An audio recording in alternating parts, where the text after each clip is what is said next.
বাগমারা কাচালি কোয়ালিপাড়া এলাকায় ভোট কেন্দ্রে যাওয়ার পথে ঘোড়া মার্কা সমর্থকদের উপর হামলা, আহত কমপক্ষে 15 জন।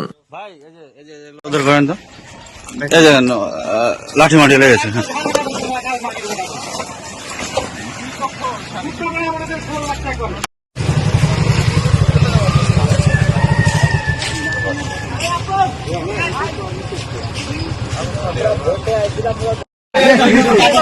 কি ঘটনা ঘটছে আপনার সাথে বলেন তো?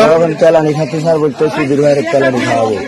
কারা বলতেছে কথা? এটা হলো যে আছে, তারপরে ওই যে রইদুল, ঘোড়ার লোক এরা ভাই আন্দাজ, কত লোকের নাম বলা যায়। তারপরে কি হলো? লোক বাড়ি বাড়িতে আমার এই জায়গায় পড়ে গেছে, 3টা হাতে করলে খাওয়া হয়ে গেছে।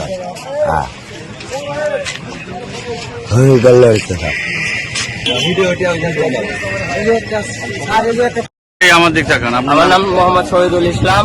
আমি আব্দুল মজিদ সর্দার গোপাল ঘোড়ার পক্ষে কাজ করার কারণে আপনার শরীফের পেটোয়া বাহিনীতে এই গোপালপুর সভাপতি সাইফুলের নেতৃত্বে পেটোয়া বাহিনীতে আমাদেরকে পেটানো হয়েছে। কয়জন খাম হয়েছেন আপনারা?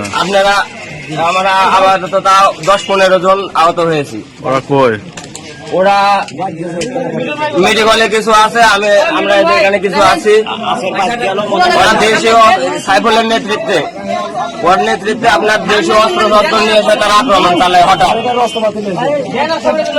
হাতুড়ি চাপাতি এগুলো সহলে এসে আমাদের অতর্কিত ভাবে আক্রমণ করে।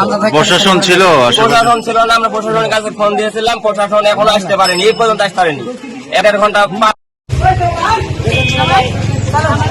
গোপালপুর বাজারে আপনারা দেখছেন যে থমথমে অবস্থা বিরাজ করছে। কিছুক্ষণ আগে ধাওয়া পাল্টা দেওয়া হয়েছে। RBS Pavel, news 2 TV, Bagmara, Rajshahi.